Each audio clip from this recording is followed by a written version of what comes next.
Bien, bonjour mesdames et messieurs. Bienvenue donc à cette nouvelle table ronde. Tout à l'heure, on a parlé énergie. Et bien cette fois, on va parler un petit peu d'argent, entre guillemets, mais aussi d'investissement, aussi d'économie et de développement. Le thème, ça va être pourquoi et comment attirer les entreprises étrangères. Alors, pourquoi attirer les entreprises étrangères? C'est une question qui, il y a quelques années, aurait semblé quand même assez saugrenue. C'était la mondialisation triomphante qui l'imposait. Il faut quand même se rappeler qu'en 35 ans, les investissements étrangers dans le monde ont quadruplé. Donc, on est dans un phénomène de masse. Mais c'est vrai que depuis 2 ans, d'autres vents moins sympathiques ou pas très sympathiques ont soufflé. On a vu apparaître les tentations protectionnistes aux États-Unis sous l'ère Trump, et puis évidemment le Brexit au Royaume-Uni. Alors, de vieilles interrogations qu'on se posait remontent à la surface. Pourquoi autoriser cet Américain à acheter des usines françaises, ce Chinois à investir dans la tomate provençale, ces Qataris à dépenser leur argent chez nous? La réalité, en fait, des investissements étrangers dans un pays est multiple, elle est très diversifiée. Alors, est-ce que c'est toujours bénéfique? Comment font les autres? Et notamment nos amis britanniques, qui sont les champions d'Europe et numéro 2 ou 3 mondiaux de l'accueil d'argent étranger, d'investissement étranger, comme on dit. Est-ce qu'il y a des limites à fixer? De quel ordre? Voilà, toutes ces questions, nous allons nous les poser avec vous, évidemment, et puis avec nos invités que je vous présente tout de suite. Donc, tout à fait à gauche, Sylvie Montou, vous êtes chef économiste de Business France, qui est un petit peu le bras armé, justement, de la puissance publique pour vendre la France aux étrangers et qui viennent investir chez nous. À ses côtés, Jean-Luc Di Paola-Galloni, vous êtes vice-président responsable du développement durable et des affaires extérieures chez Valeo, l'équipementier automobile. À ma droite, Jean-Charles Faudis, vous êtes en charge des structures de développement et d'accueil des investissements étrangers pour la métropole de Lyon. Et puis, à côté, Louisa Toubal, vous êtes chef de projet à Fabrique de l'Industrie. C'est un peu à votre initiative, on en reparlera, que cette table ronde a lieu ce matin. Et puis, enfin, Philippe Tiby, vous êtes économiste, vous avez été banquier dans une carrière précédente, vous êtes professeur d'économie, notamment à Polytechnique, et vous avez fondé votre petite entreprise qui s'appelle Pergamon. Voilà. Donc, on va commencer peut-être par fixer les idées. Donc, je vais me tourner vers Sylvie Montou. On disait au départ, pourquoi faut-il attirer les investisseurs étrangers? Alors, attirer les étrangers chez nous, en quoi est-ce que c'est bénéfique en termes de richesse et d'emploi? Est-ce que vous pouvez un peu nous dresser le tableau? Oui, bonjour à toutes et à tous. Sur la notion, je vais quand même rappeler que Business France, c'est un opérateur de l'État qui est au service de l'internationalisation de l'économie française. Donc la mission est double.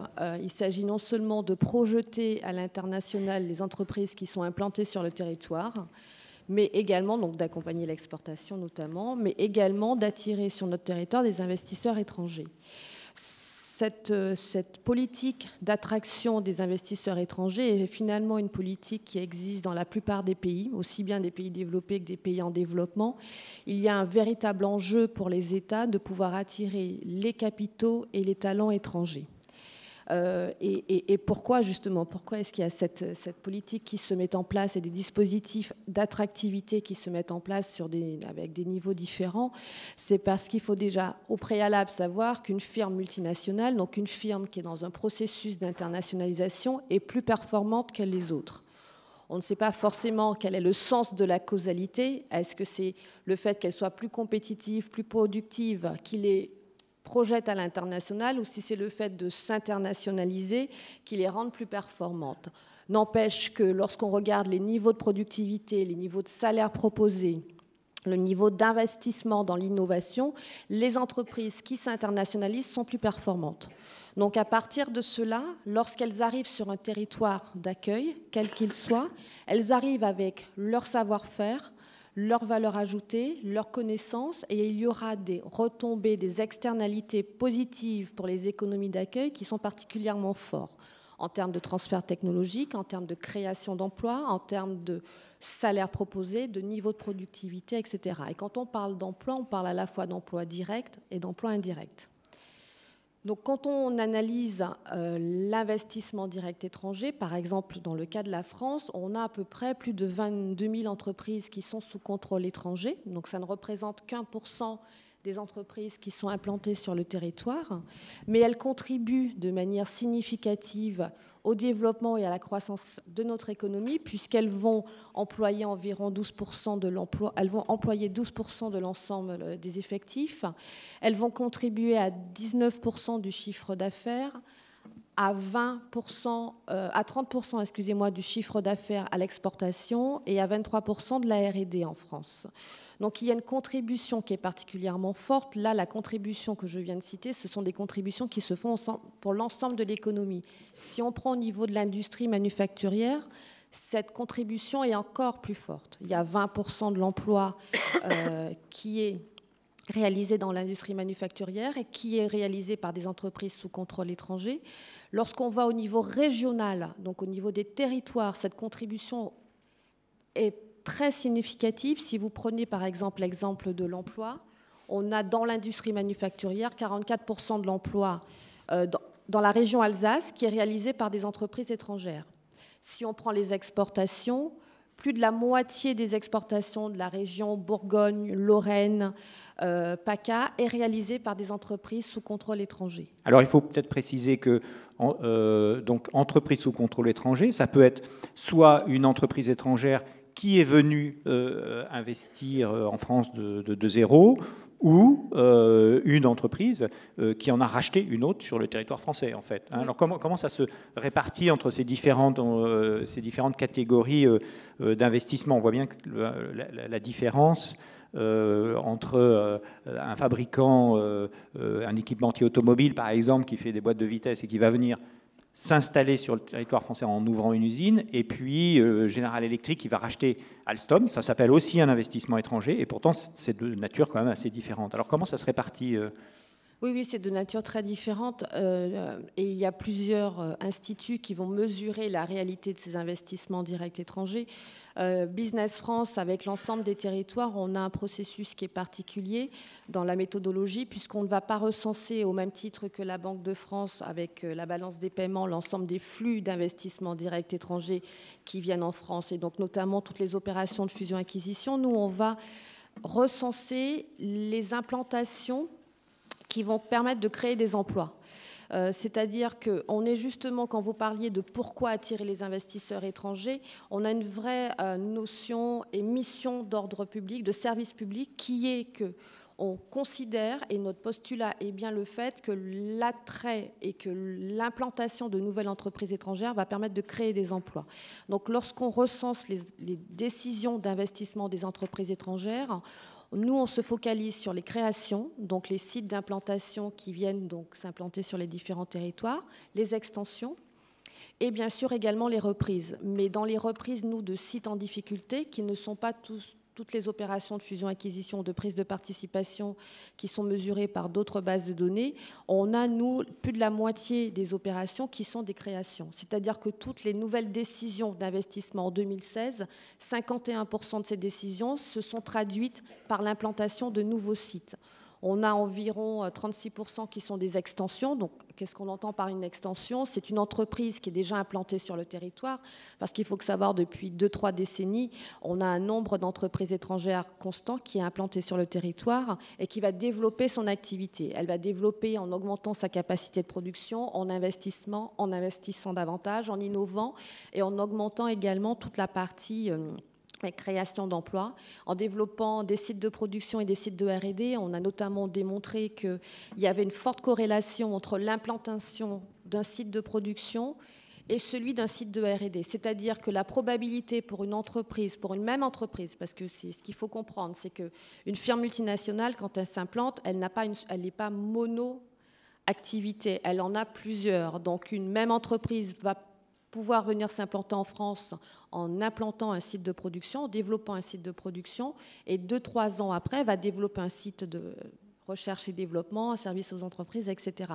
Donc on arrive avec des données vraiment micro-économiques pour le coup, puisqu'on a l'entité, la filiale, l'entité, la maison mère, etc., à suivre l'historique de l'implantation en France et sa contribution. Et est-ce que dans ces chiffres-là, vous intégrez aussi les investisseurs purs, c'est-à-dire des financiers qui viennent mettre des billes dans des entreprises non. On les regarde, on les analyse, mais on n'a pas du tout la capacité de recensement de ces investissements qui existent déjà et qui sont déjà mesurés par d'autres. C'est ça. Par exemple, quand un fonds d'investissement américain va racheter une entreprise française, si, ça oui. rentre dedans. Hein, ça rentre dedans parce qu'en fait, à chaque fois, ce qui va nous préoccuper, c'est l'emploi. C'est-à-dire que lorsqu'on prend en compte les opérations de reprise, on a une mission régalienne, on a une partie, il y a un département de Business France qui est dédié aux opérations de reprise, où là, ce sont des activités qui sont en difficulté, il y a un jugement devant le tribunal de commerce, et ces entreprises vont fermer, font faillite. Elles rencontrent des difficultés financières importantes, et lorsqu'elles sont face à ces difficultés, on a une mission régalienne où le gouvernement nous saisit en nous demandant de soumettre cette entreprise à des investisseurs potentiels, quelle que soit leur nationalité. Et donc, à ce titre, ce qui nous préoccupe, c'est de pouvoir maintenir sur le territoire. Je vais prendre 2 gros exemples de reprise de sites en difficulté en 2015. Il y avait la reprise du groupe Acticia qui détient les enseignes France Loisirs. Oui. Et le Grand Livre du Mois qui ont été rachetés par un groupe luxembourgeois qui a permis de maintenir sur le territoire plus de 2000 salariés. Un groupe de financiers? Non, c'est un groupe spécialisé également, oui, dans le même domaine. Et puis il y a le groupe, alors c'est, que je ne dise pas de bêtises, je crois que c'est Arc International, qui était lui spécialisé dans la verrerie et les arts de table, qui a été également racheté par, dans le Nord. Par un groupe américain. Et il y a encore des investissements en cours et qui a permis de maintenir sur le territoire 5000 emplois.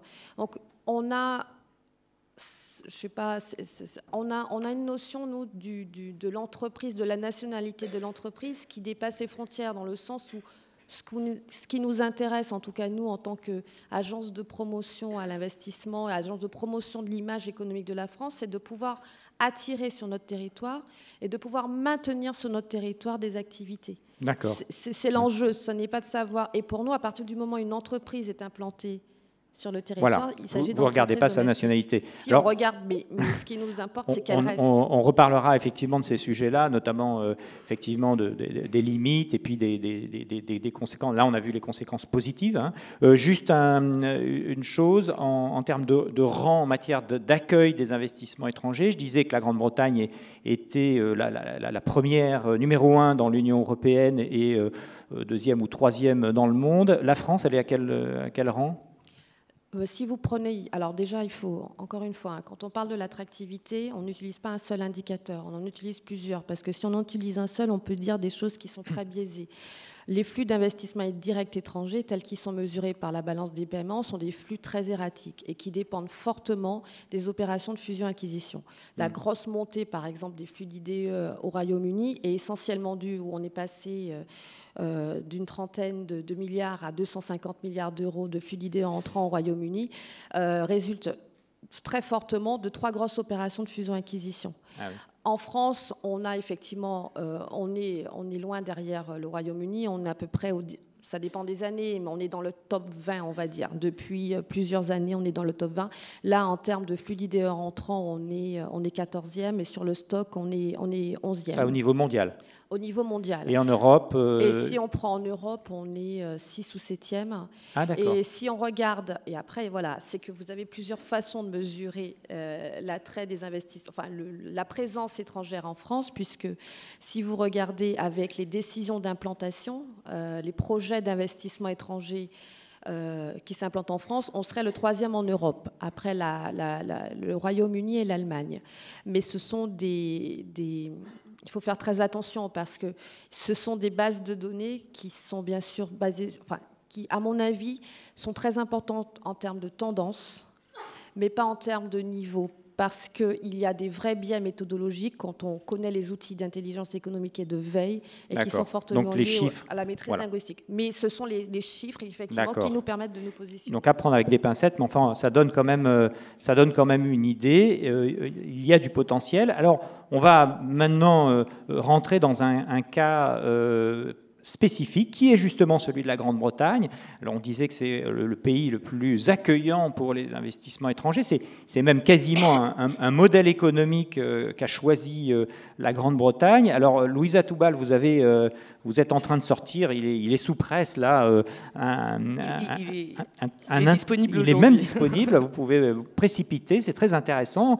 Et donc vous avez fait un grand rapport pour expliquer pourquoi et comment la Grande-Bretagne est devenue le champion des investissements étrangers. Alors, d'abord, peut-être juste un petit point historique. Pourquoi la Grande-Bretagne, soudain, s'est mise à vouloir attirer l'argent du monde entier? Alors, oui. Bonjour à tous. En fait, la présence, on s'est intéressé au cas du Royaume-Uni parce qu'on a remarqué que la présence historique des investisseurs étrangers a permis de maintenir en vie certains secteurs industriels et même de revitaliser certaines régions et de réindustrialiser en partie l'économie britannique. Et ça, c'est lié à un choix politique qui a été fait très très lointain en fait. Le Royaume-Uni s'est ouvert très tôt aux investisseurs étrangers. Ça date de l'arrivée de Thatcher au pouvoir en 1979. Elle souhaite faire de son économie une économie ouverte sur le monde, libérale, une économie de services, et elle veut abandonner l'industrie qui lui cause trop de problèmes avec les grèves, etc. Donc en fait, elle va, par pragmatisme, pour enrayer le déclin de territoires industriels, elle va donner la possibilité aux investisseurs étrangers de racheter à 100% les entreprises nationales. Donc tout ça va permettre à l'arrivée massive d'investisseurs qui vont en fait développer des atouts dans certains secteurs comme l'aéronautique, l'automobile et la pharmacie. Les gouvernements successifs vont capitaliser sur la présence d'investisseurs étrangers et plus encore dans les années 2008 avec le krach boursier, parce qu'ils se sont rendus compte, ils ont pris conscience que l'industrie était importante parce que l'économie a énormément souffert du krach étant donné qu'elle reposait sur les services. Donc, ils ont voulu remettre l'industrie au goût du jour, refaire une politique industrielle, et pour cela, donc, capitaliser sur leurs atouts, qui étaient la présence d'investisseurs étrangers historiques dans certains secteurs qui fonctionnaient bien, comme l'automobile. Donc il y a eu des effets de cette politique, et des effets assez positifs. On reviendra plus tard peut-être sur les effets négatifs. Mais les effets positifs, Madame Montoux les a cités. La Banque d'Angleterre, par exemple, a fait une étude sur la comparaison entre les entreprises à capitaux étrangers et les entreprises nationales. Et on s'aperçoit que les entreprises à capitaux étrangers sont 2 fois plus productives que les entreprises nationales, investissent 5 fois plus dans les dépenses en R&D, nouent des collaborations, et ça c'est très important, avec les universités et les centres de recherche. Donc ça permet de développer l'innovation technologique et non technologique. Et puis aussi, ont des pratiques de management beaucoup plus efficaces. Donc tout ça a des retombées économiques, fait que le pays bénéficie d'effets d'entraînement, des retombées positives de l'arrivée de ces investisseurs. Et un cas emblématique de ça, c'est le secteur automobile. Depuis 2009, le secteur automobile connaît un rebond exceptionnel. Alors, il faut préciser quand même que le secteur automobile, comme d'ailleurs l'essentiel de l'industrie britannique, enfin une très grande partie, était dans un état absolument déplorable. C'est aussi ce qui explique l'action de Margaret Thatcher, etc., sans prendre parti sur la pertinence qu'elle a fait. Mais quand elle est arrivée, le pays était sous perfusion du FMI. On coupait l'électricité à 4 heures parce qu'il y avait plus de production. On était vraiment dans un état déplorable. Et l'industrie automobile est très illustratif de cet état déplorable de l'industrie britannique. En fait, le désengagement de l'État, si Thatcher a laissé aux investisseurs étrangers la possibilité de racheter des entreprises nationales, il y a eu quand même un désengagement de l'État qui fait que le Royaume-Uni, qui était quand même le berceau de la révolution industrielle, a connu une désindustrialisation massive, beaucoup plus marquée qu'en France, 16 points de PIB industriel perdu depuis les années 80, alors qu'en France, on en a perdu 10. Donc, vraiment un déclin industriel. Et l'automobile a connu des revers parce qu'il y a eu un désengagement de l'État, il y a eu des faillites, notamment de Rover en 2005, qui ont marqué, le secteur était donné pour mort. Et puis, qu'est-ce qui s'est passé? Il y a eu la crise financière, il y a eu donc ce retour à la politique industrielle. On a essayé de faire que les investisseurs présents dans le pays investissent plus, essaient de faire monter en gamme le secteur. Et par exemple, un cas emblématique de ça, c'est Tata, le constructeur indien Tata, qui vient dans les Midlands de l'Ouest en 2008 pour racheter Jaguar et Land Rover. Il va racheter ces deux entités et il va faire monter en gamme le secteur par des investissements considérables en R&D. Ce qui fait que ça permet de faire monter en gamme la région, l'outil productif et la région qui voit, depuis l'arrivée de Tata sur son territoire, qui connaît une réindustrialisation. Cette région, elle gagne 2 points de PIB, elle voit son chômage passer de 10% à 6%. Donc, elle connaît, grâce aux effets d'entraînement de ce constructeur, une revitalisation. Et dans le secteur automobile, ce qui est assez emblématique et parlant, c'est qu'aujourd'hui, je vous l'ai dit, la valeur ajoutée du secteur a plus que doublé depuis 2009, alors qu'en France, elle a stagné. Le Royaume-Uni est quand même devenu le 3e producteur en Europe de véhicules, le 2e sur le segment haut de gamme, alors qu'on venait de dire que le secteur était en déclin, et alors qu'il n'existe plus de constructeurs nationaux. 88% de la valeur ajoutée est réalisée par des investisseurs étrangers. Voilà, donc la Grande-Bretagne produit aujourd'hui plus d'automobiles que la France. Alors, donc vous parliez de Tata qui a repris Jaguar Land Rover. Il y a eu aussi évidemment BMW qui avait racheté Mini. Et puis les Japonais. Alors là, je vais me tourner vers Jean-Luc Di Paola parce que vous travaillez chez Valeo, donc un grand équipementier, l'un des plus grands équipementiers automobiles européens. Et vous avez un peu vécu cette montée en puissance. Elle n'a pas démarré évidemment avec les Indiens ou les Allemands, mais en fait avec les Japonais, et il y a assez longtemps, c'était plutôt dans les années, au début des années 90, que les Japonais ont fait de la Grande-Bretagne leur tête de pont. Alors, vous les avez suivis à ce moment-là, et aujourd'hui, vous êtes en train de passer à un échelon nouveau, puisque vous décidez d'implanter des sites industriels en Grande-Bretagne. Alors dites-nous pourquoi et comment ils ont fait pour vous séduire. Alors bonjour à toutes et à tous. Alors premièrement, je dirais non seulement Valeo est un équipementier européen, c'est un équipementier mondial, et je tiens quand même à dire qu'on est aussi un équipementier français et métropolitain ici. On a une très belle usine à l'île d'Abo qui est pas très loin de Lyon. Ce que vous dites est exact. On est présent dans 32 pays dans le monde, et bien avant que je ne rejoigne le groupe, j'ai maintenant 9 années d'expérience dans cette très belle entreprise innovante. Valeo était évidemment présent, d'ailleurs plutôt sous d'autres noms. C'était l'époque de Noël Goutard, je parle vraiment d'il y a 30 ans, lorsque, avant qu'on entre justement dans les crises qui ont été évoquées par Louisa Toubal chez Rover, et chez les autres. En fait, l'empreinte industrielle, hein, comme on dit en anglais, le footprint était extrêmement puissant dans cette Angleterre des années 80-90. Et ensuite, il y a eu cette désindustrialisation à la fois brutale et progressive des années Thatcher et aussi des gouvernements qui lui ont succédé jusqu'à peu près dans les années 2006-2007.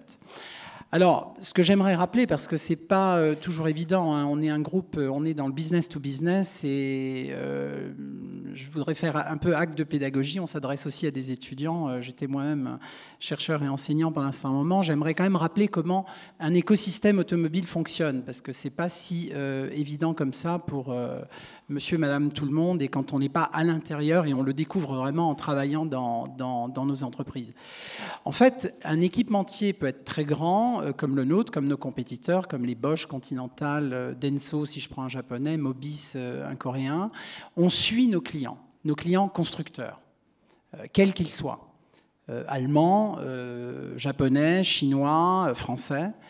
Et la localisation de nos sites industriels doit être proche, relativement proche, des sites de nos clients. Donc pour nous, ce qui est toujours très intéressant dans les investissements, lorsqu'on part, je dirais, un petit peu comme ça à l'aventure, dans des implantations industrielles à l'étranger, c'est lorsqu'on sait qu'il y a eu des signaux forts où nos clients ont réussi à s'installer. Et là, clairement, ça a été le cas de Nissan, et c'est le cas qui a été évoqué par Louisa Toubal, cette sorte de revigoration extraordinaire depuis que Tata a repris en main JLR, Jaguar Land Rover, en Angleterre, avec des niveaux d'investissement vraiment très, très, très puissants, par exemple en lien avec l'université de Warwick. Et donc là, on a deux clients qui sont très intéressants. Je peux dire que Nissan est l'un des vraiment plus gros clients de Valeo au niveau mondial. C'est grâce à Nissan qu'on a une puissance de feu, par exemple, dans nos sites industriels au Japon. Et le site... Il faut d'ailleurs préciser que le site de Sunderland, ça doit être la plus grosse usine automobile en Europe. Exactement, c'est ce que j'allais, justement, c'est ce que j'allais dire. Et en fait, ce qui est très intéressant, Nissan japonais, mais comme vous le savez, dont la capitalisation est particulièrement contrôlée par l'entreprise jumelle, Renault, a comme site majeur européen, justement, ce site de Sunderland. Et il est majeur en termes de taille, et il est majeur parce que c'est celui qui, aujourd'hui, a la meilleure productivité hors Japon. Et pour des Japonais, c'est extrêmement important. Ils ont implémenté le Kaizen. En japonais, industriellement parlant, ça veut dire l'amélioration continue industrielle. C'est-à-dire qu'on ne se repose pas sur des micro-gains de productivité. Vous savez que dans nos usines, on incite chaque opérateur à donner 18 source d'amélioration toute bête, c'est simplement parce que vous avez tel robot ou telle machine qui est mal placée, vous la déplacez de 20 cm, lui se fait moins mal au bras, il appuie tel bouton, ça fait gagner 3 secondes sur chaque opération. Ça a l'air très concret, mais c'est comme ça que les Japonais ont avancé et ont fait de leur machine industrielle, et ça dépasse aussi largement le secteur automobile. Et en fait, aujourd'hui, vous avez des pratiques extraordinaires chez Nissan UK où les opérateurs sont affectés à 3 tâches différentes. Donc ça veut dire aussi qu'il y a une recherche côté direction à ce que les tâches ne soient pas répétitives, elles soient intelligentes. Et donc à partir de là, vous avez eu un vrai colosse qui s'est créé. Et donc clairement, Nissan, lorsqu'il a besoin d'une chaîne de fournisseurs d'équipementiers de rang 1, ce que nous sommes, ce qu'on appelle des Tier 1, va commencer à regarder autour de son écosystème quel grand équipementier il peut amener. Et nous, en fait, il nous a fait une opération de séduction en assurant un minimum de volume. Pour un équipementier qui a toujours des marges de manœuvre financières beaucoup plus restreintes que celles d'un constructeur, qui est un véritable colosse financier à des niveaux de milliards, il faut que nous, on ait une garantie sur un certain nombre d'années de volume. Et donc c'est ce que vous allez faire. Exactement, et c'est ce que nous allons faire. Une usine au pied tout près de Sunderland, ouais. Pas tout à fait au pied, mais pas très loin, avec Combien près de 300 emplois, ce qui est quand même nouveau. Ça va être un vrai, je peux le dire comme ça, c'est-à-dire c'est assez parlant, ça va être un investissement clair, nouveau, en Europe occidentale. Valeo a fait croître ses propres emplois en Europe occidentale et notamment en France. On est une entreprise qui recrute, on ne supprime pas d'emplois, mais on n'a pas créé de nouveaux sites industriels. On a incrémenté sur des sites existants. Et cela étant, tout n'est pas rose non plus. Il y a d'une part, on a besoin d'avoir des garanties exactement comme Nissan les a négociées vis-à-vis des conditions import-export, je dirais, pré-Brexit. C'est-à-dire que pour mitiger un petit peu cet horizon bleu qui a été décrit jusqu'à présent de l'Angleterre, il faut voir que le vrai sujet, c'est que l'Angleterre, en se désindustrialisant, a perdu, certes, des emplois manufacturés, a gardé un certain nombre de qualités intellectuelles d'emplois d'ingénieurs qui sont soit partis un petit peu dans les services, dans la finance, mais qui... C'est des car guys, les Anglais, les ingénieurs, ils adorent ça. C'est un peu un côté comme James Bond. Ils faisaient de l'ingénierie dans des garages. Dès que l'industrie a redémarré, la première chose qu'ils voulaient, c'est réavoir des emplois d'ingénieurs dans le secteur de recherche et chez les équipementiers et chez les constructeurs. Donc ils étaient super contents de rejoindre les Jaguar, les Nissan, les Valeo, les Bosch UK. Simplement, il n'y a pas. Le point négatif, c'est qu'avec la très profonde désindustrialisation sous la période Thatcher et Major, etc., vous avez perdu un tissu industriel de PME, d'ETI, qui sont les équipementiers de rang 2, de rang 3, de rang 4. Donc nous, on est obligé d'avoir une garantie vis-à-vis du gouvernement britannique que lorsqu'on va importer des composants d'autres équipementiers dont le problème, c'est qu'on ne trouve pas de fournisseurs à nous, c'est-à-dire des tiers 2, des tiers 3 de constructeurs présents en Angleterre, on est obligé de les importer de France, de Belgique, d'Allemagne, d'Espagne, d'ailleurs de l'Europe, d'avoir des garanties. On ne peut pas se permettre d'avoir des barrières tarifaires si le Royaume-Uni s'apprête à sortir de l'Union. Et ça a été un vrai sujet qui est encore en cours de travail par Nissan, qui a exigé une aide du gouvernement britannique sur une chaîne de fournisseurs à hauteur de 140 millions de livres. Voilà, alors le gros mot a été lâché, c'est le Brexit, évidemment, qui vient un petit peu le chien dans le jeu de quilles, puisque ça peut, en tout cas potentiellement, remettre en question cette attractivité de la Grande-Bretagne. Alors Philippe Tiby, donc vous avez travaillé à Londres, vous avez travaillé dans la banque, vous connaissez bien ces enjeux. Alors, est-ce que le Brexit est susceptible d'enrayer cette machine, et notamment dans le domaine que vous connaissez bien, qui est celui de la finance? On sait que Paris, Francfort et d'autres capitales européennes se bagarrent pour accueillir tous ces pauvres banquiers qui ne vont plus pouvoir travailler à Londres.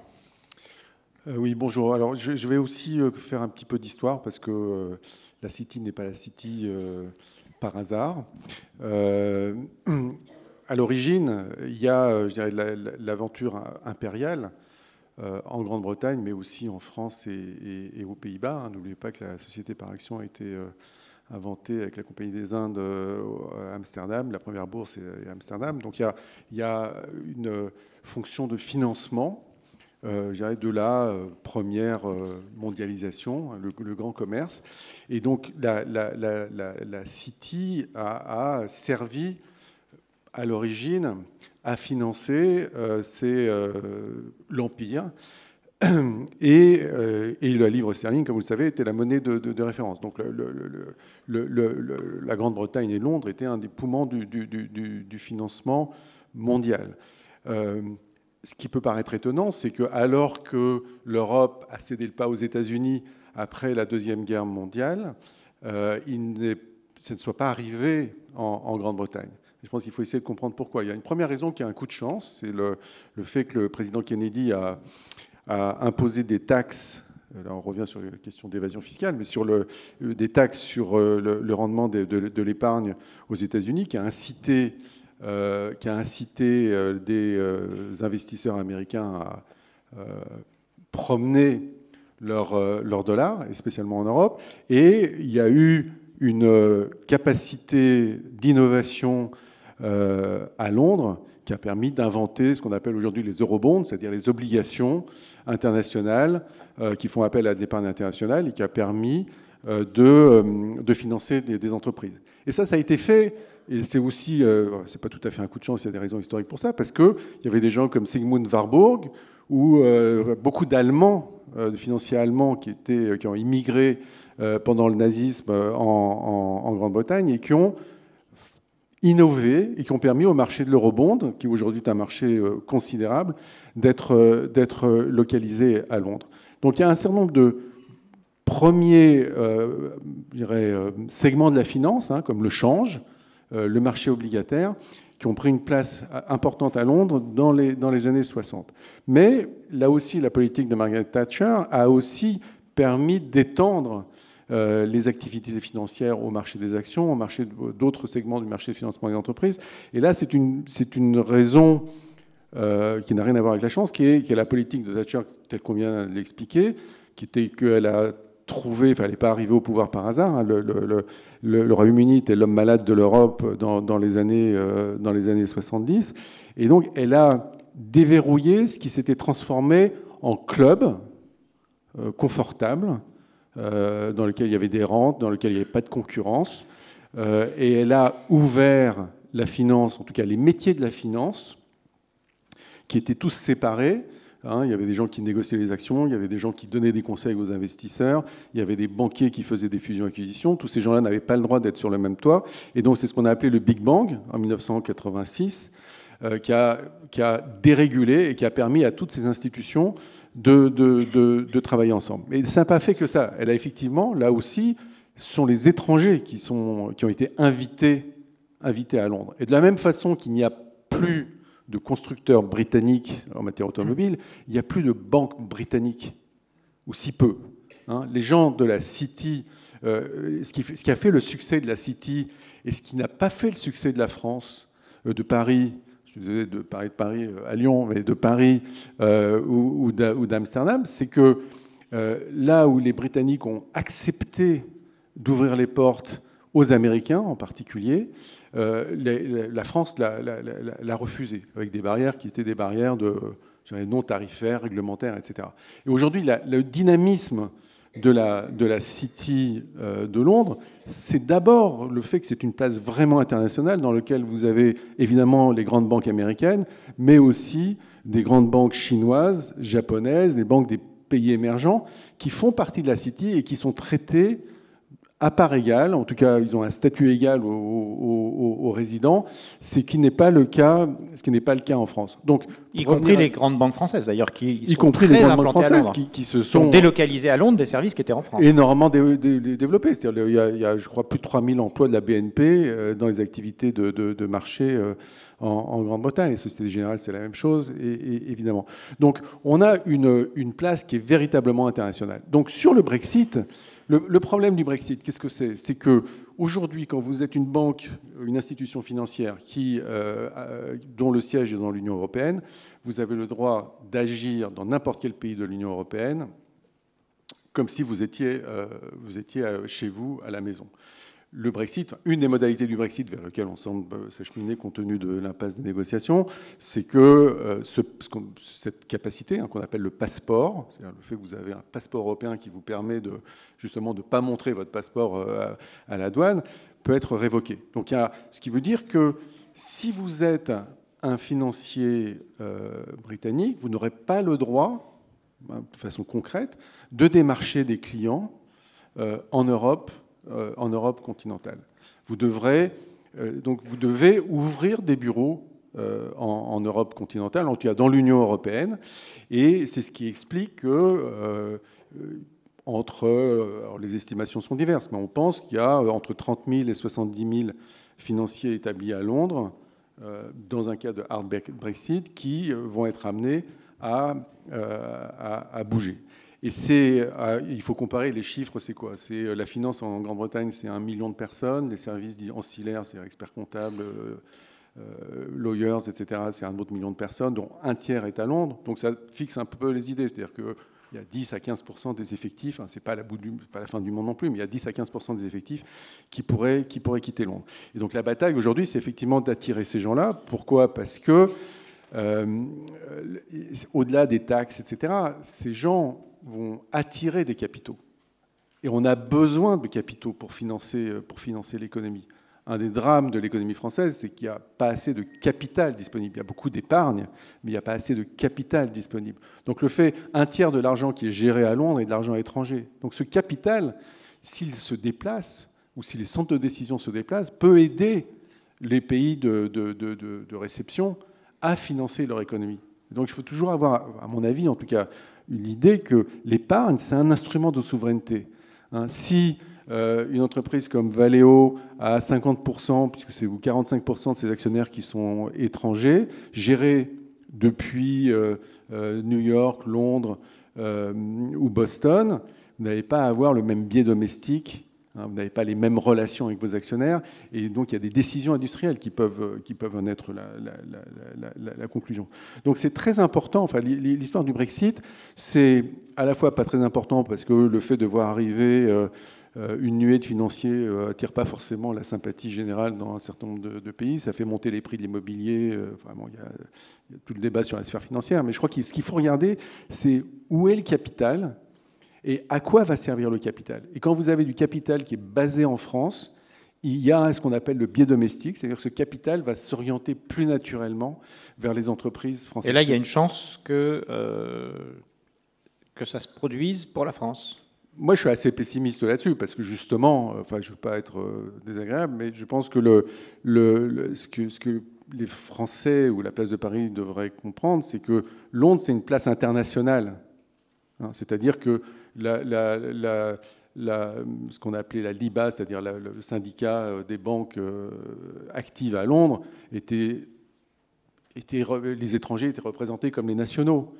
La vision de la France, à mon avis, c'est un petit peu c'est toujours un peu la même chose, c'est-à-dire qu'on est très international à condition que ce soit les Français qui commandent. Donc ça, c'est pas tout à fait naturel. Et derrière, vous avez des statuts différents pour les banques étrangères, des obligations en capital qui sont différentes. Donc, mon expérience, puisque j'ai dirigé une banque suisse en France, c'est que vous n'êtes pas une institution comme les autres. Et donc, vous devez... Et donc, ce n'est pas... Vous devez vendre la France. Dans mon cas, c'était à Zurich ou à Londres, mais vous devez vendre la France parce qu'il y a un certain nombre de choses désagréables qui ne sont pas simplement liées au droit du travail, qui s'adressent à vous et qui ne s'adressent pas aux banques françaises. Et donc, je pense que la place de Paris aura des chances si elle montre un visage plus aimable, c'est-à-dire par exemple si elle invite des banques étrangères dans les comités de place, ce qui n'est pas le cas aujourd'hui. Vous voyez comment les gens de Francfort font leur propagande, en tout cas leur action commerciale aujourd'hui. Ils mettent en avant le président de l'association des banques étrangères en Allemagne, qui fait la promotion de Francfort.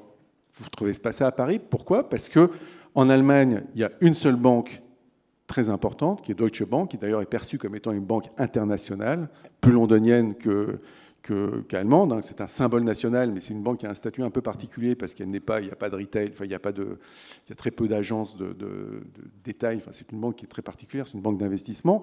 Alors qu'en France, vous avez les banques françaises n'ont pas envie d'ouvrir leur marché. Elles sont très fortes, elles sont de très bonne qualité, elles n'ont pas spontanément envie d'inviter Goldman Sachs, Morgan Stanley, etc.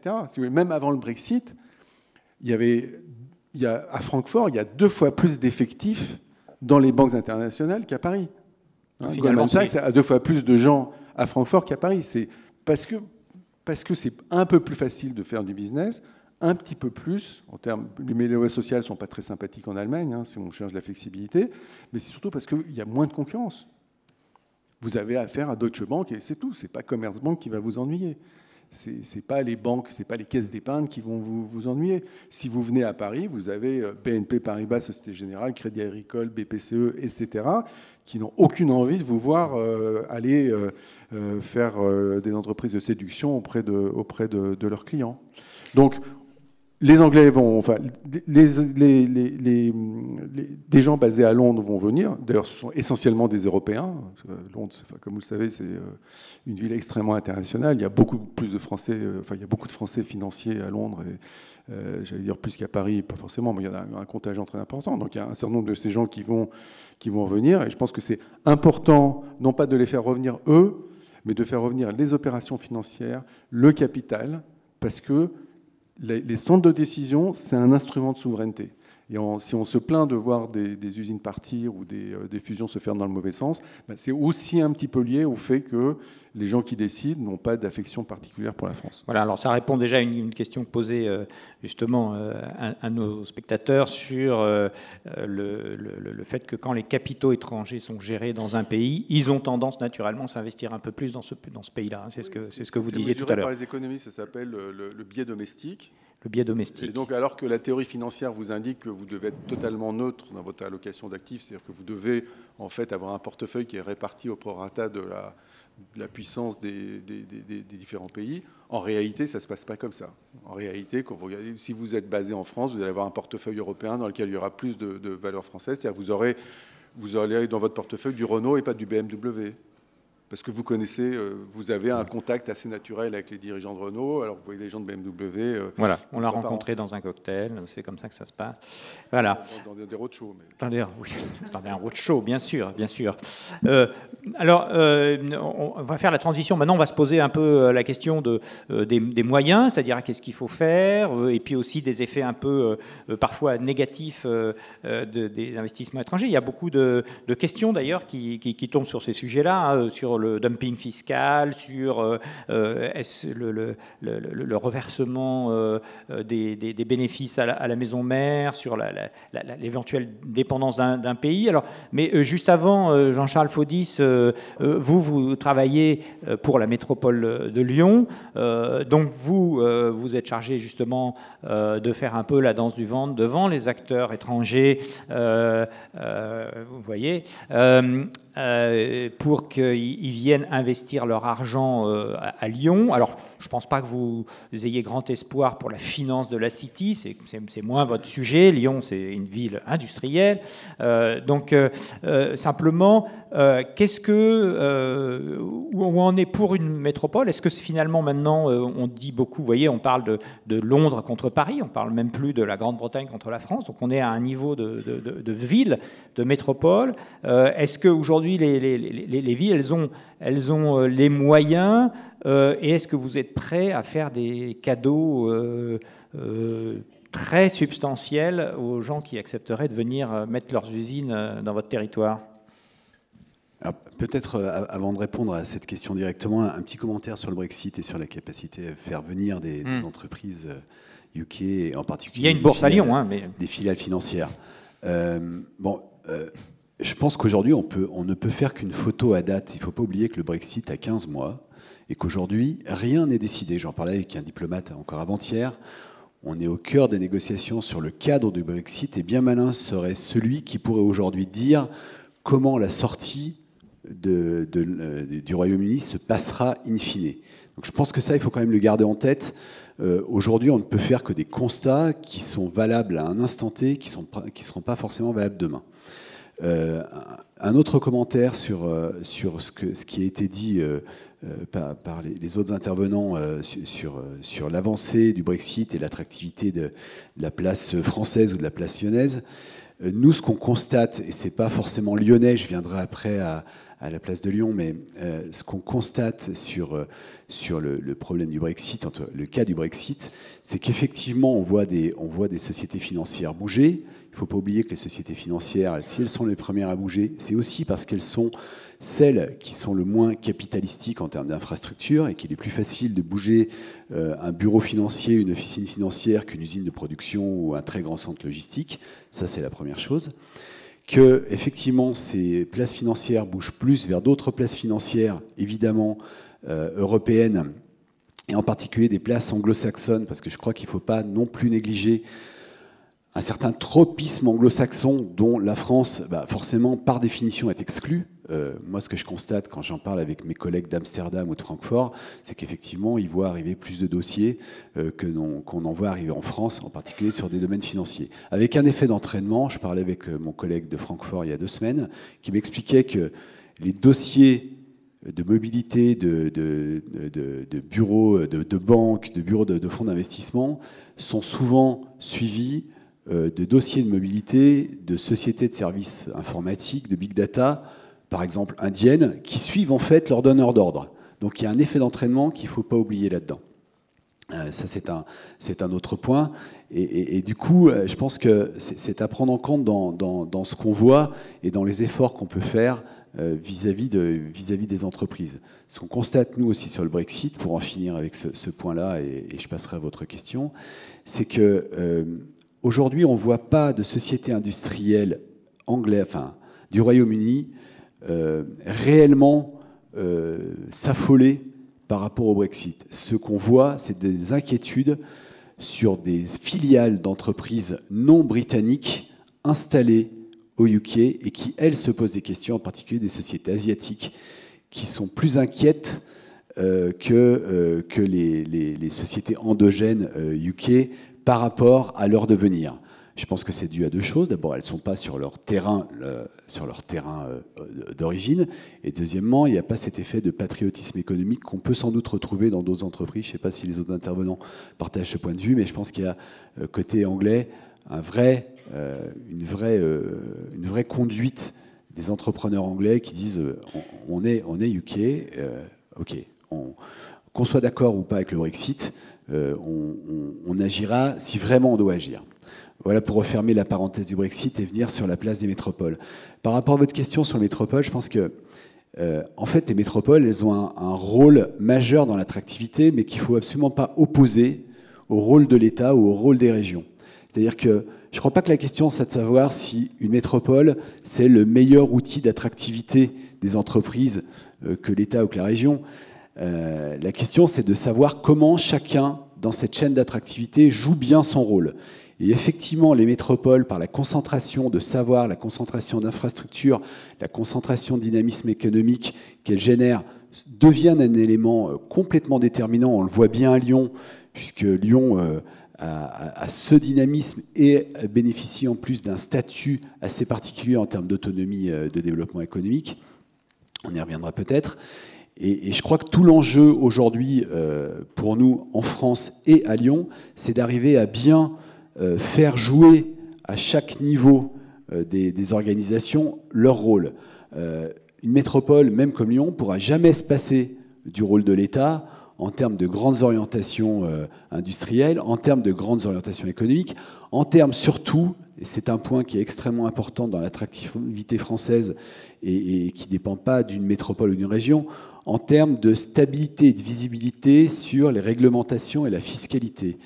Et là, c'est plus l'ancien patron de filiale de boîtes, de groupes américains et allemands que j'ai été dans le passé, qui parle, où moi je me suis toujours confronté dans le passé, mais je le vois aussi sur les dossiers qu'on traite aujourd'hui en termes d'avantages et d'attractivité, à des questions qui ne portaient pas en général sur la productivité des Français, sur l'innovation, parce qu'on est innovant, sur la capacité à créer, à industrialiser, mais qui étaient beaucoup plus des questions qui portaient sur la visibilité qu'on peut donner aux quartiers généraux des groupes étrangers qu'on attire sur ce que va devenir le droit du travail, sur ce que va devenir la fiscalité, quel sera le taux d'IS l'année prochaine, est-ce que le CIR va rester, etc. On va en parler, mais est-ce que, par exemple, Lyon peut faire des cadeaux fiscaux aux entreprises qui veulent s'implanter? Est-ce que vous en faites? Alors, on ne fait pas. Et à quelle hauteur? Vous voyez, juste une petite parenthèse, Amazon est en train de chercher un 2e siège social aux États-Unis. Il promet 50 000 emplois. Alors évidemment, c'est beaucoup.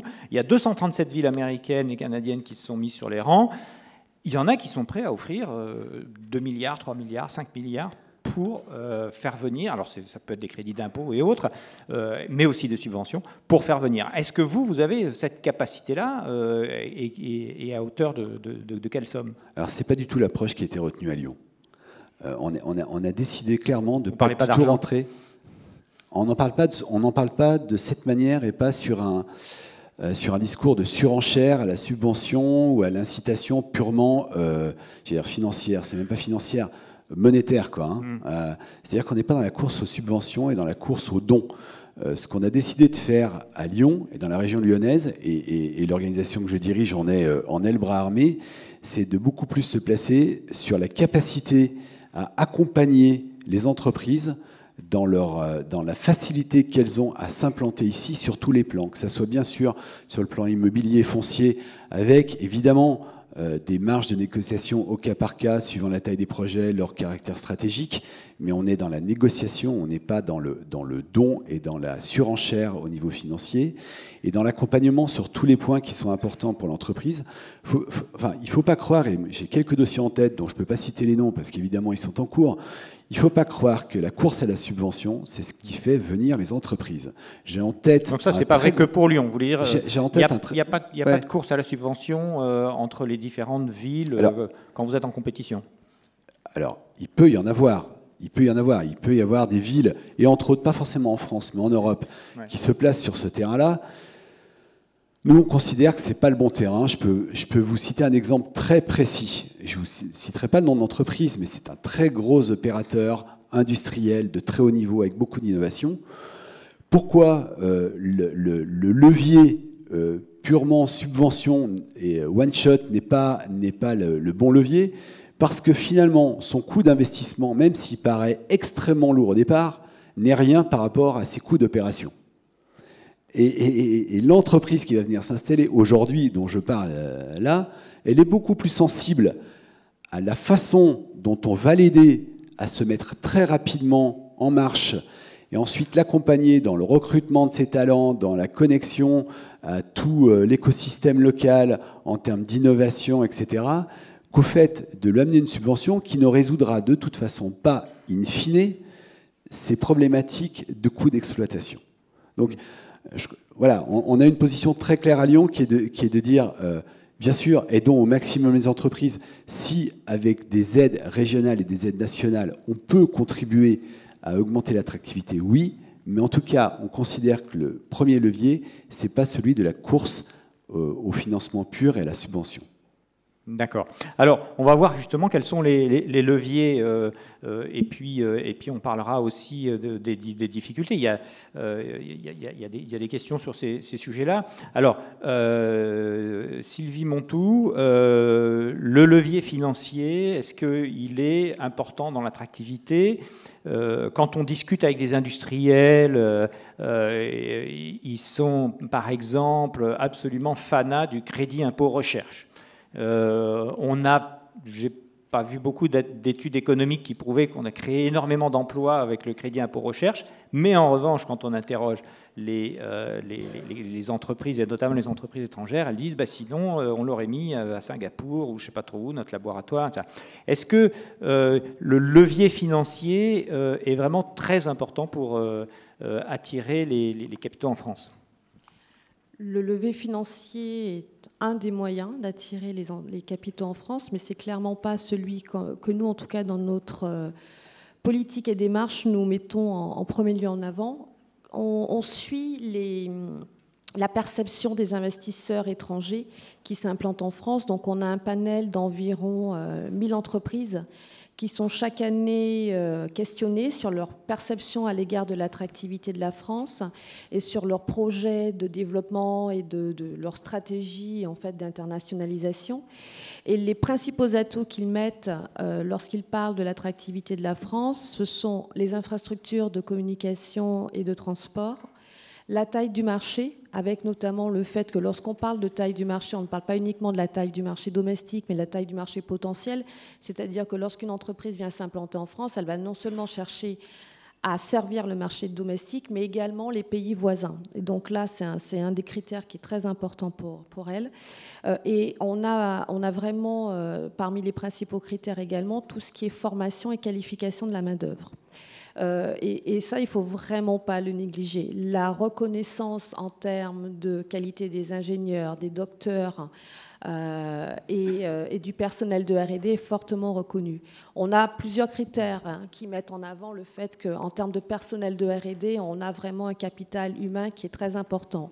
On est dans les prix Nobel et les Medal Fields très bien positionnés dans le top 5. Lorsqu'on regarde le nombre de publications au niveau mondial, on est dans le top 5 également au niveau mondial. Lorsqu'on regarde comment est positionné le CNRS en termes de publications, de recherche et des travaux, donc on a quand même des organismes de référence en France. On a une qualité qui est reconnue et qui effectivement va permettre de mettre en avant les performances, les atouts de nos territoires et de la France. D'accord, mais alors, je reviens sur la fiscalité. Oui, Est-ce que c'est une question ? J'allais y venir justement. Sur le crédit d'impôt recherche, oui, le crédit d'impôt recherche est clairement un dispositif fiscal qui est particulièrement avantageux. C'est l'un des plus avantageux des pays de l'OCDE. Néanmoins, quand on parle d'attractivité, on est dans une concurrence permanente. C'est une attractivité relative. Et notre avantage en termes de fiscalité commence à se réduire parce que forcément notre système a un tel avantage que de nombreux pays européens mettent en place des dispositifs qui sont similaires. Le crédit d'impôt recherche a effectivement permis de créer des emplois. Et ça a été démontré par l'ANRT qui a fait une étude sur la période 2008-2013 en démontrant que le nombre de personnels de chercheurs, en fait, de chercheurs avait fortement progressé en France et beaucoup plus que dans la plupart des principaux pays européens, et que le coût moyen d'un chercheur après justement après la subvention, donc après le crédit d'impôt recherche, faisait partie vraiment des coûts les plus compétitifs en Europe. D'accord. Alors, juste un mot en fait, également sur cette question de fiscalité. Oui. Il est clair que ça fait partie de notre faiblesse, on ne va pas le nier, mais en même temps, où je rejoindrai Jean-Charles, c'est que sur la partie de l'attractivité, des caractéristiques de la France, vous rencontrez peu d'entreprises qui sont implantées en France et qui vont vous dire que la fiscalité ou que le coût du travail est un problème pour elles, parce que lorsqu'elles ont choisi de s'implanter, elles l'ont fait en connaissance de cause et elles sont venues pour d'autres. Elles étaient prévenues, mais en revanche, pour venir, c'est important. Pour venir, c'est important, et effectivement, sur ça, c'est quelque chose qui est vraiment très, très important, c'est la stabilité. Quel que soit le taux, finalement, qu'il soit élevé ou pas, c'est la stabilité. Les entreprises, elles ont besoin de projeter, d'écrire leur business model, et donc elles ont besoin, effectivement, de pouvoir déterminer les coûts et les avantages. Voilà, enfin, on a vu, effectivement, avec notamment l'exemple de l'Irlande pour des gens qu'on connaît bien, comme Apple, Google et les autres, que la fiscalité, ça pouvait avoir une influence, puisque je crois que, chez Google, ils doivent être à peu près 6 000 en Irlande, ils sont 600 en France. Donc, effectivement, c'est pas la recherche sur Internet en Irlande qui justifie cette situation. Alors, Louisa Toubal, on revient sur le cas britannique, parce qu'il y a un aspect dont on n'a pas encore parlé, mais dont les questions qui tombent parlent beaucoup, c'est évidemment celui du dumping, entre guillemets, social. C'est-à-dire que, vous l'avez dit tout à l'heure, le mouvement de libéralisation entamé par Margaret Thatcher, il a été aussi dans le sens d'une libéralisation XXL du droit du travail, et ça s'est poursuivi ensuite, ça a été poursuivi par ses successeurs, et on a vu donc fleurir tout un tas d'innovations, les contrats 0 heure par exemple, vous signez un contrat, mais il n'y a aucun engagement sur le nombre d'heures pour lequel vous êtes employé, il y a tout un tas de choses comme ça. Alors, on voit bien l'avantage pour les entrepreneurs, c'est-à-dire que c'est un coût du travail qui est extrêmement réduit. Je crois que vous me disiez tout à l'heure, Jean-Luc Di Paola, que le coût du travail d'un salarié dans l'automobile en Grande-Bretagne, il était un des plus faibles d'Europe, alors qu'on pourrait penser qu'il est quand même moins élevé en Espagne, par exemple, qui est un pays moins prospère. Alors, Louisa, cette situation, est-ce qu'elle a, on voit les avantages, mais est-ce qu'elle n'a pas aussi des inconvénients, par exemple celui de gens qui votent pour le Brexit parce qu'ils sont plus contents de leur situation sociale et autres? Alors, c'est une question transversale qui est abordée un peu dans le rapport, parce qu'effectivement, on parle de coûts, de fiscalité, etc. C'est vrai que le coût du travail, le coût horaire du travail au Royaume-Uni est très faible. Je crois que c'est 26 €. par rapport à la France qui est à plus de 35 et à l'Allemagne 38, je crois.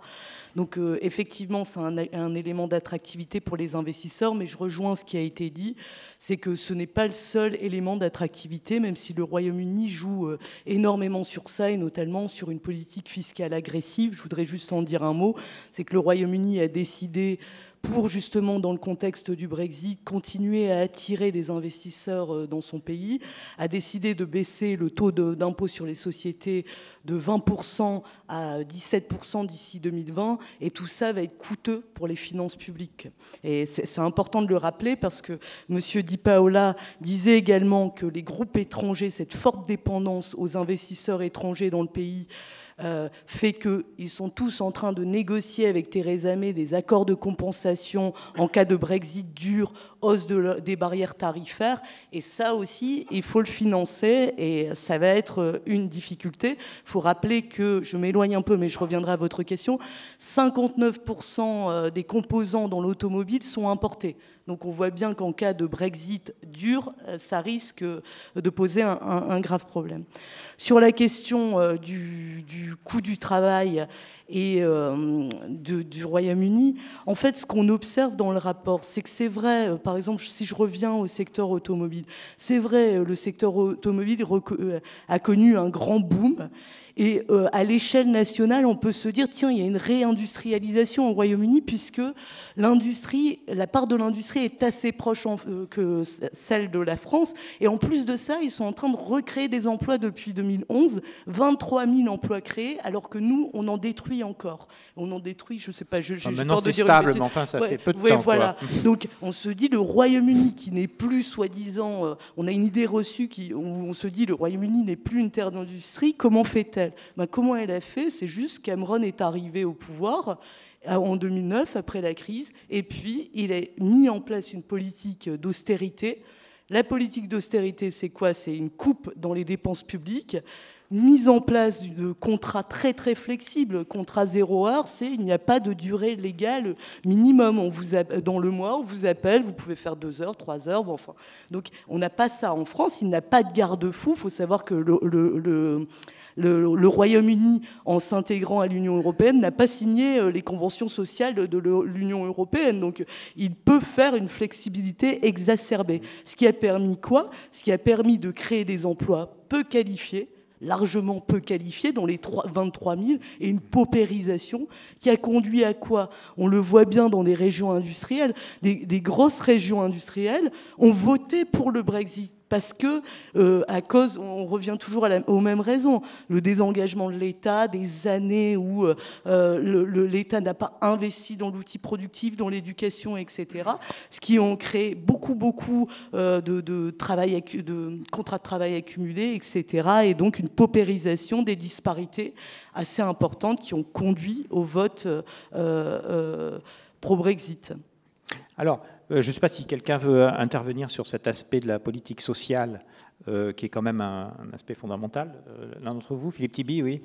Juste un mot, c'est que effectivement la politique en droit du travail en Grande-Bretagne est très dure sur les critères français, mais je voudrais aussi rappeler que les 4 candidats arrivés en tête à l'élection présidentielle en France l'ont été sur des programmes de rupture radicale. Donc en France aussi, on a un problème de précarité du travail. Pas tous dans le même sens quand même, hein, les 4. Pardon ? Pas tous dans le même sens, les 4. Non, mais ça veut dire que la situation est insatisfaisante. Je ne dis pas, bien sûr, que tout le monde est pour la même politique, mais pourquoi elle est insatisfaisante ?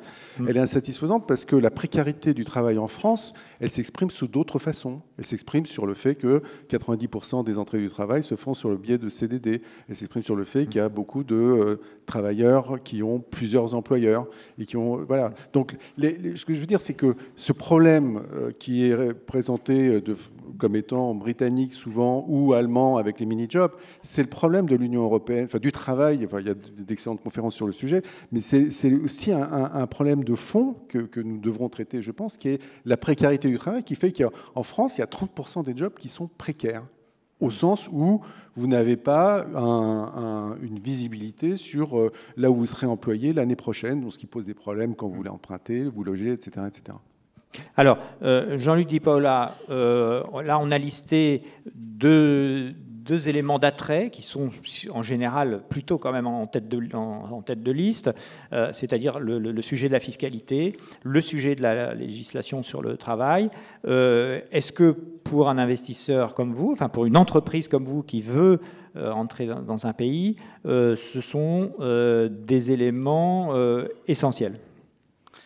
Absolument.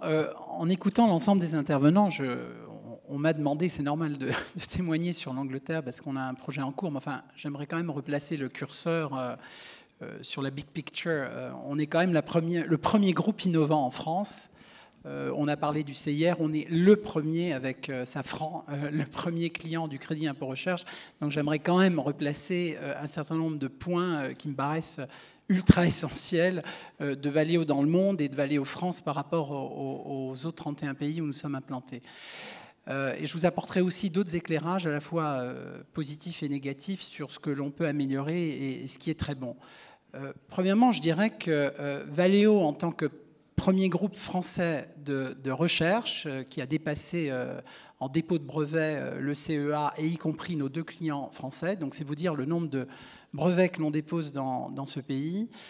On est très fiers de nos chercheurs et nous embauchons des chercheurs. On en a encore embauché plus d'1 millier sur le sol français. 85% de la R&D est faite dans notre hexagone. Alors certes, la fiscalité, le CIR est très important. Moi, j'aimerais ajouter quelque chose dont on n'a pas parlé et qui est en marge de ce qu'on a dit entre droit du travail, etc. C'est que lorsque vous voulez attirer des chercheurs automobiles, je précise aussi pour ceux qui ne l'auraient pas en tête, que le secteur automobile en Europe est le premier secteur de recherche. Il dépasse légèrement celui de la pharmacie, du monde de la santé.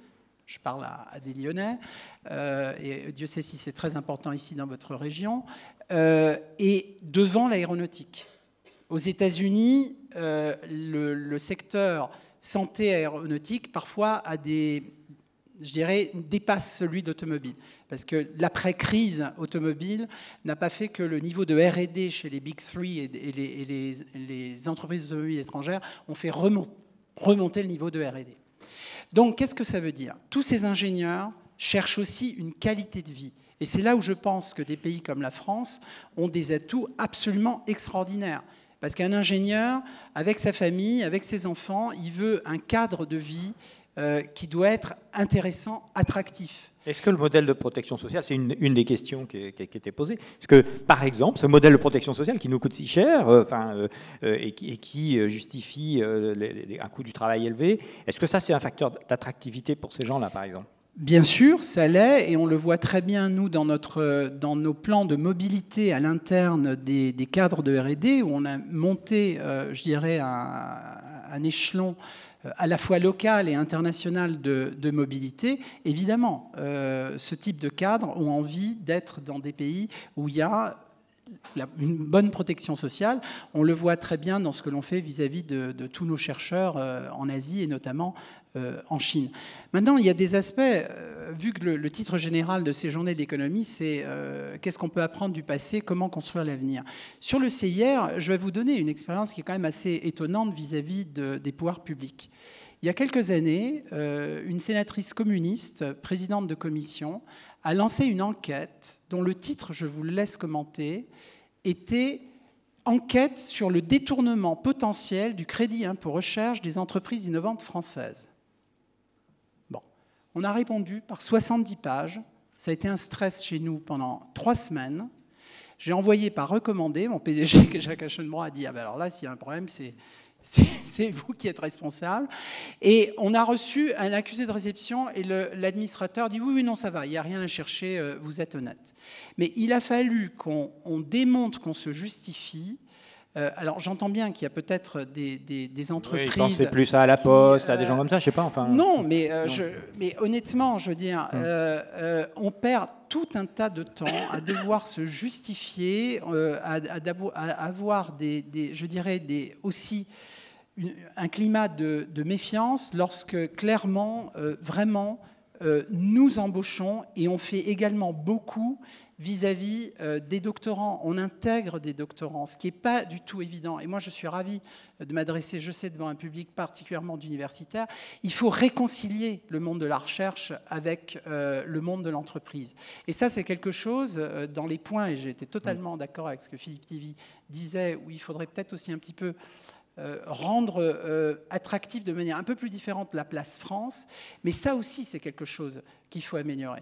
Vous voyez bien que la place des Fraunhofer en Allemagne et des catapultes en Angleterre, qui sont l'équivalent, sont des instituts de recherche. Exactement, et on crée une forme de plus grande intimité entre le monde de la recherche des laboratoires et celui de l'entreprise. Et il ne faut pas avoir cette sorte de frilosité, cette peur du gain, du capitalisme, du fait qu'une entreprise, ben oui, elle est là pour faire de l'argent, créer des emplois, et il n'y a rien de négatif derrière ça. Et c'est ça aussi qui la lie à ce que Philippe Tivy disait très bien avec le monde de la finance, parce que si vous ne l'avez pas suffisamment vu sur ce panel, c'est clair que le secteur automobile est extrêmement lié au secteur de la finance. Et donc aujourd'hui, je pense que c'est surtout dans ces domaines-là qu'on peut encore améliorer. Je pense que les acteurs, à la fois d'activité territoriale, que ce soit les régions, où on a discuté avec Robin Rivaton pour l'Île-de-France et tous nos sièges de recherche qu'on a, où je connais et je m'entretiens avec Christophe Lecourtier chez Business France. Le sujet, je pense, c'est qu'on a des bons instruments, mais il faut rendre aussi plus simple, plus effective cette attractivité entre la recherche. Alors l'autre chose que j'aimerais ajouter, c'est la dimension supranationale et notamment européenne, où aujourd'hui un secteur comme le nôtre, mais c'est valable pour la pharmacie, c'est valable pour l'aéronautique, on joue notre carte européenne vis-à-vis du reste du monde. J'ai la chance d'être coprésident de la plateforme de recherche automobile auprès de la Commission européenne, et c'est ce que je dis sans cesse au commissaire Moedas. C'est très bien de vouloir chercher tout ce qui est recherche de breakthrough, etc. Mais la recherche incrémentale, du step by step, étape par étape, est absolument essentielle pour notre continent. Et le financement à travers des projets collaboratifs, c'est quelque chose aussi qui maintient, qui fixe la recherche dans nos pays européens, au-delà des concurrences, je dirais, entre les pays. Mais aujourd'hui, le vrai sujet, c'est que comment on fait face à la concurrence d'une recherche financée de manière absolument libre et opaque, telle qu'elle se fait par le Parti communiste en Chine, telle qu'elle se fait via le Pentagone aux États-Unis, où on sait très bien qu'il y a des liens entre la recherche automobile et le secteur des drones de la défense. Et peu importe les régimes, ça ne changera pas entre un Obama et un Trump. L'argent du Pentagone est absolument colossal. Et c'est là-dessus qu'il faut qu'ensemble, pays par pays et au niveau européen, on sache vraiment structurer et fixer nos emplois de recherche. Alors, justement, regardez le micro, une petite question. Dans les effets potentiellement négatifs des investissements étrangers, il y a le fait, évidemment, que des entreprises comme la vôtre vont voir débarquer en France des concurrents potentiels qui seront peut-être aidés à venir s'installer. Et donc, est-ce que vous pensez qu'il y a une limite? Vous avez sûrement des concurrents chinois, par exemple, qui font des matériels comme les vôtres. Voilà, donc Madame Montou, chez Business France, elles vont dérouler le tapis rouge pour les faire venir, créer des emplois, et puis vous allez dire « Ah, mais attention, c'est du dumping, ils sont financés par le Parti communiste chinois, etc. » Donc, est-ce qu'il y a une limite, finalement, qui est limite de la concurrence? Parce que on sait, et Louisa l'explique très bien dans son ouvrage, que quand une entreprise étrangère arrive, en général, elle est, comme elle arrive de l'étranger, qu'elle se développe, elle est souvent plus costaud que les entreprises locales. Et donc, parfois, ça ne se passe pas très bien pour les entreprises domestiques. Alors, est-ce qu'il y a une limite ?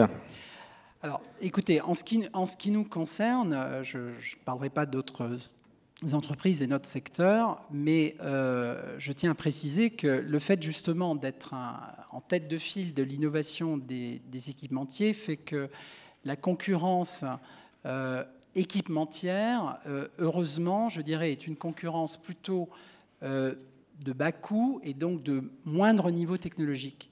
J'ai plutôt envie de vous répondre en renversant le problème. Ça peut être des Japonais. C'est plutôt l'inverse, c'est-à-dire que Valeo aujourd'hui est un équipementier absolument inévitable. Mais nous, comme les autres leaders allemands, japonais ou coréens, vis-à-vis de l'industrie des constructeurs chinois. C'est-à-dire qu'aujourd'hui, Valeo en Chine pèse 30% vis-à-vis de ses clients chinois. C'est-à-dire que peut-être des marques qui vous sont moins connues ici, des Great Wall, des Geely, etc., ont énormément de Valeo. Et ça aussi, c'est quand même très important dans les échanges mondiaux et dans une industrie globalisée comme l'automobile. C'est avant de dire qu'est-ce que c'est que le produit final, c'est what's French inside and what's European inside. Donc aujourd'hui, la concurrence, fort heureusement, équipementière que vous mentionnez, aujourd'hui, on n'a pas d'équipementier chinois. Il y en a, mais ça reste encore très très liminaire. Mais ça va venir, ne vous inquiétez pas, ça va venir. Ça va venir, mais d'une part, on accepte, il y a de la place pour tout le monde. On est dans une société globalisée, ouverte à la concurrence. La façon de marquer vos points, c'est de garder toujours l'innovation. C'est pour ça que j'insiste sur mon point précédent, c'est-à-dire que c'est très important de fixer et de maintenir le cap en étant en avance sur vos concurrents en termes d'innovation, parce que le temps qui vous rattrape, vous avez conquis votre part de marché. Je voudrais aussi rappeler un processus très simple. Pour un équipementier, quand une innovation est coûteuse, vous l'introduisez dans des segments élevés d'automobile, c'est-à-dire que vous allez d'abord vendre vos innovations auprès des BMW, les segments premium, y compris des Français, des Jaguars, etc. 3 ans après, vous êtes capable de réduire vos coûts et ça intègre les segments B et C, et ensuite vous entrez dans les toutes petites citadines. Donc le temps, il y a une question de temps, de coût d'innovation. Tant que vous maintenez ça, on peut vivre avec la concurrence. Nous-mêmes, cette concurrence que vous mentionnez, on la vit beaucoup plus dans le reste du monde, on la vit en Chine. Comment expliquer le succès d'un Valeo en Chine qui a une croissance exponentielle? On pèse plus d'1,3 milliard de chiffre d'affaires en Chine et on a une concurrence chinoise. La concurrence aujourd'hui équipementière chinoise, ce sont des sous-bras de constructeurs chinois qui ont des divisions équipementières au sein de leur conglomérat. Et on arrive tout à fait à coexister dans le marché chinois avec cette concurrence. Donc pour vous, il n'y a pas de limite à mettre en termes de concurrence. Est-ce que tout le monde est du même avis sur cet aspect concurrentiel? Oui, Louisa. Un mot par rapport à ça. Deux choses. La première, c'est qu'il y a quand même une concurrence. Je vais parler des Chinois après, mais par exemple, quand Nissan s'implante à Sunderland, il va quand même capter une grosse partie des aides pour faire des méga projets, créer des parcs d'industrie, de fabrication liés à l'industrie du futur, etc. Ce qui nuit au développement du tissu d'autres bassins d'emploi qui ne sont pas des entreprises clientes, fournisseurs de Nissan. Donc ça accroît les disparités. C'est une polarisation en quelque sorte. Une polarisation, c'est pour ça que nous, dans le rapport, on dit c'est important d'attirer et de maintenir sur un territoire des investisseurs étrangers, mais il faut qu'ils aient une politique où ils vont inclure le tissu national, local. Un chiffre par rapport à ça, par exemple, Sunderland voit son PIB industriel augmenter de 30% depuis les années 2000, mais la région qui accueille Sunderland, le nord-est, n'augmente que de 13%. Ça veut bien dire qu'il y a des grosses disparités qui sont liées à la présence de cet investisseur étranger qui va capter toutes les aides et qui ne va pas avoir d'effet d'entraînement sur tout le territoire. Donc ça, c'est la première chose. Je veux juste dire un mot par rapport à la Chine, parce qu'au Royaume-Uni, le pays qui n'a jamais, j'entendais tout à l'heure la position de la France vis-à-vis des étrangers, des entreprises étrangères citées par vous, Monsieur Tibi. Au Royaume-Uni, l'entreprise étrangère est considérée comme une entreprise nationale. Il n'y a pas de régime spécifique, au contraire, parce que c'est historique. Mais le problème, c'est que le Royaume-Uni s'est aussi ouvert dans tous les secteurs et que pour reconstruire ses infrastructures, il a fait appel aux Chinois. Et aujourd'hui, il y a une vague qui est quand même assez historique pour un pays qui adore le laisser-faire, etc., qui revient.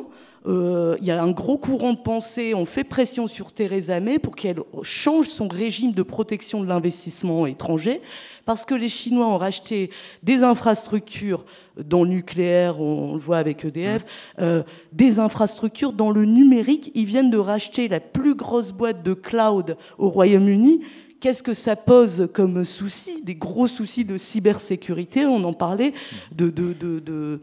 En fait, ils n'ont pas assez mis de surveillance sur ce qu'ils ont laissé partir. Et ça, c'est très dangereux. Pour leur économie, d'un point de vue de sécurité nationale. Oui, il y avait eu 2 affaires qui avaient un peu défrayé la chronique. C'était Unilever, il y avait les Américains qui ont essayé de racheter. Là, il y a eu une pression sur Theresa May quand même ouverte, enfin, très officielle. Et puis, il y a quand même un Japonais qui a racheté la perle technologique, la seule boîte importante dans les puces électroniques ARM qui est britannique. Et là aussi, ça fait quand même pas mal de bruit. Alors, Philippe, vous vouliez ajouter quelque chose? Pour réagir sur la concurrence, je pense qu'il y a un problème sur les acquisitions, on vient de le mentionner, c'est qu'au Royaume-Uni, il y a beaucoup de secteurs dans lesquels les centres de décision ultimes ne sont plus au Royaume-Uni. C'est-à-dire que l'avenir de la City va être décidé, partiellement en tout cas, par les banques américaines.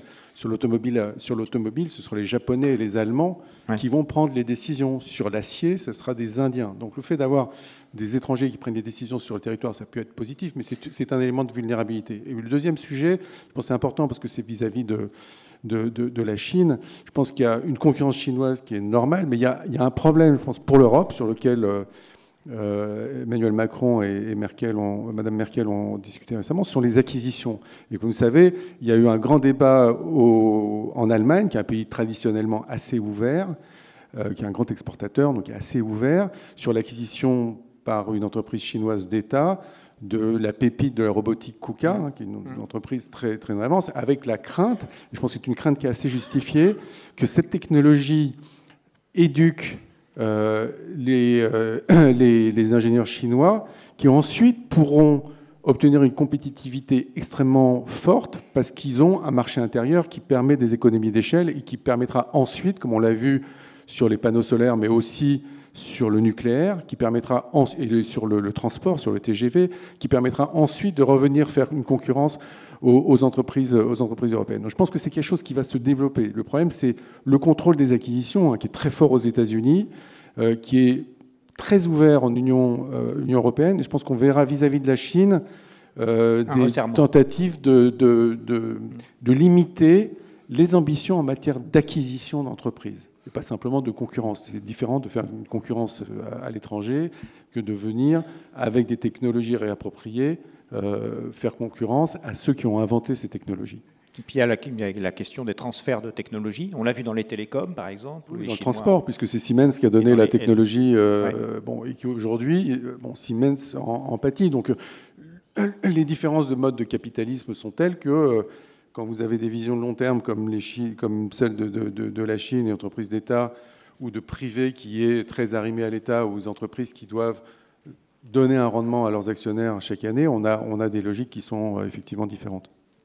Voilà, donc à ceux qui se demandaient s'il y avait des effets négatifs à l'attraction des investissements étrangers, oui, effectivement, tels qu'ils ont été conduits, et comme on voit dans l'exemple britannique, il y a des risques sur l'aspect social et donc politique derrière, mais aussi sur des questions de souveraineté, à la fois en termes de décision et puis de transfert de technologie. Alors, il nous reste pratiquement plus de temps. Alors, je vais juste faire un tout petit tour de piste de chacun.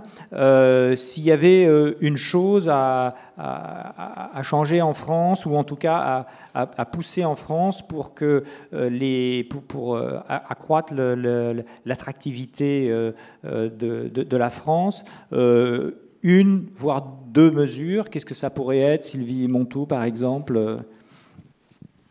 Je pense que ça résume quand même un peu tout ce qui a déjà été dit sur l'attractivité de la France. Je pense qu'il y a une compétitivité, une montée en gamme et des investissements dans l'innovation qui sont majeurs. Et lorsqu'on regarde notre positionnement en termes de compétitivité hors prix dans la balance commerciale, clairement, c'est une des principales réformes qu'il faut mener, et aussi bien sur la partie compétitivité que sur la partie attractivité. C'est essentiel. Après, sur l'environnement réglementaire, administratif et fiscal, ça également, on l'a mentionné, je pense qu'il y a il faut un vrai régime qui soit stable, prévisible par les entreprises, quelles que soient les décisions, par rapport au modèle social également, parce que c'est vrai que on l'a bien vu, on a comparé beaucoup le Royaume-Uni et la France. On voit en même temps qu'en France, on a quand même des leaders industriels, des leaders dans l'innovation que n'a pas la France. Et quand je parle de leaders, je parle en plus de connaissances à des capitaux domestiques. Donc oui, effectivement, la politique de libéralisation a été différente. Mais elle a été différente parce qu'on avait justement ces excellences et ces puissances. Ouais. Et oui, et la compétitivité ne peut être que différente. Donc, pour vous, Jean-Luc et Paola, la mesure clé. Allez, mouillez-vous. Déjà, continuer à faire ce bon travail sur la fiscalité du travail, parce que c'est absolument important. Un groupe comme Valeo qui pèse... Fiscalité du travail, vous voulez dire les charges ? Les charges, absolument. On paye dans 32 pays. Les charges sociales françaises correspondent à peu près de presque la moitié de ce que l'on paye en charges sociales dans le monde. Donc, alors que l'effectif en France est... L'effectif est de à peu près 14 000 personnes sur à peu près 100 000 personnes dans le monde. D'accord, donc 15% de l'effectif. Ça vous dit le poids, mais pour moi, comme j'ai insisté, et j'y tiens beaucoup aussi par rapport à mon périmètre d'action, c'est savoir recruter, maintenir les vrais talents de demain. Parce que dans notre secteur, mais c'est vrai aussi, et c'est le lien avec le cas anglais, la force de l'Angleterre dans ce qu'elle a fait, et elle ne pourra pas tout récupérer après la désindustrialisation, c'est d'avoir fixé une stratégie industrielle sur les biens à haute valeur ajoutée. Et aujourd'hui, si on veut maintenir la concurrence, on saura résister, lutter avec l'Europe qui protégera plus ou moins, mais en tout cas, la concurrence mondiale, elle est là. Et si on veut maintenir des emplois et si on veut avoir les têtes de pont, il faut maintenir ces talents. Et il y a une guerre mondiale sur ces talents. Et des groupes comme les nôtres, dans ce niveau-là de recherche, sont là-dessus. La domination allemande aujourd'hui du premium automobile leur donne un coussin de sécurité sur un certain nombre d'années. C'est comme ça qu'aujourd'hui l'Allemagne est la puissance industrielle de l'Europe. Alors le haut de gamme, alors très très vite, on va prendre encore 2 minutes sur notre temps et sur votre faim pour aller déjeuner. Donc pour vous, Jean-Charles Faudis, la mesure clé qu'il faudrait... Je crois qu'il y en a plusieurs. Il y a celles qui ont été citées sur la stabilité et la visibilité qu'on donne aux investisseurs sur les aspects fiscaux et réglementaires. Je pense que on est tous d'accord pour le dire. Je pense, deuxième point, qu'il faut, comme toujours en France, qu'on ne sous-estime pas nos forces. Il faut certes qu'on corrige nos faiblesses, mais qu'on ne sous-estime pas nos forces. Je pense entre autres à l'opportunité qui est donnée en termes de réindustrialisation, sur la capacité qu'on a à avoir les talents et les compétences sur ce qu'on appelle l'usine 4.0. On a plusieurs exemples aujourd'hui de réinvestissement industriel qui sont générateurs d'emplois, alors moins que dans l'industrie d'il y a 15 ou 20 ans, mais qui sont de vraies forces. Et le paradoxe, c'est que là où on avait pris du retard en termes de robotisation et d'industrialisation 4.0, ben ça devient une force parce qu'on a les ressources plus qu'ailleurs, plus qu'en Allemagne, plus qu'en Angleterre, pour faire de l'industrie moderne. Ça, c'est un point. Et le deuxième point, c'est celui que j'évoquais tout à l'heure. Ça sera aussi notre capacité à ce que, aux différents échelons d'intervention, on va dire, territoriale, que ce soit l'État, les régions et les métropoles, et à côté des métropoles, tout ce qui est territoire périurbain, on arrive à bien articuler les actions de façon à ne pas se marcher sur les pieds, c'est très français, et qu'on avance ensemble et de manière coordonnée là-dessus. Voilà. Bon, Louisa Thibault, allez, en une phrase. Moi, je rebondirais juste sur ce que dit M. Faudis. La mesure... Les Anglais, les Britanniques sont pragmatiques, ils sont très forts pour faire un truc, donner moins d'aide que la France, mais par contre, réunir, créer des écosystèmes, des centres d'excellence, associer l'ensemble du tissu, qu'ils soient acteurs publics, privés, des universités, etc., tous ensemble, se coordonnant pour maintenir l'investissement. Nissan, s'il est resté alors qu'il y a eu l'annonce du Brexit, c'est parce qu'il savait qu'il ne pouvait pas non plus déplacer son tout, étant donné qu'on lui avait construit depuis des années un centre de recherche en excellence sur les moteurs propres. Il va relancer, il prévoit de relancer sa production de plus de 20%. Donc on voit bien que c'est lié à ce que les Anglais sont capables de faire pour créer, mettre en réseau, faciliter coordonner les acteurs ensemble, avec une approche bottom-up, ce qui n'est pas le fort de la France, je suis désolée, même si on a fait des progrès. Merci voilà. Louisa Toubal. Philippe Tibi, alors le mot de la fin. Donc moi, je me concentrerai plutôt sur donc, pas seulement sur la défense de nos acquis et la poursuite sur les technologies qui existent, mais plutôt sur la régénération de l'outil industriel en France. La moyenne d'âge du CAC 40, c'est 100 ans, donc il y a des entreprises estimables qui font de la recherche incrémentale. Le breakthrough vient des jeunes entreprises, en tout cas historiquement, il vient des jeunes entreprises. Et moi, ce que je recommande, c'est qu'on développe très agressivement le capital risque en France, en invitant les étrangers, parce qu'ils ont, spécialement les Américains, parce qu'ils ont le savoir-faire. Ils ont montré en Israël qu'ils pouvaient développer de l'innovation à grande échelle dans un tout petit pays. On peut le faire parce qu'aujourd'hui, je termine là-dessus, parce que vous faites des gros yeux, il y a 200 licornes, c'est-à-dire des entreprises qui font plus d'1 milliard de valorisation, etc. Il y en a plein qui vont faire faillite, mais la chose dont je suis sûr, c'est que les leaders de demain sont dans ce pool d'entreprises. Et sur ces 200, il y a 20 entreprises européennes. Et donc ça, je trouve que c'est tragique. C'est-à-dire que la grande majorité il y a 80% de ces entreprises qui sont des Américains et des Chinois. Et donc, si on ne veut pas être sorti, être simplement un marché de consommation, pour autant qu'on gagnera suffisamment d'argent pour consommer, il faut être capable de trouver le financement pour développer les leaders de demain et aider les leaders d'aujourd'hui à continuer à se développer. Voilà, donc on somme toute avoir un peu l'esprit Wimbledon. Ce qui est important, c'est pas qui gagne, c'est que ce soit Wimbledon. Merci à tous.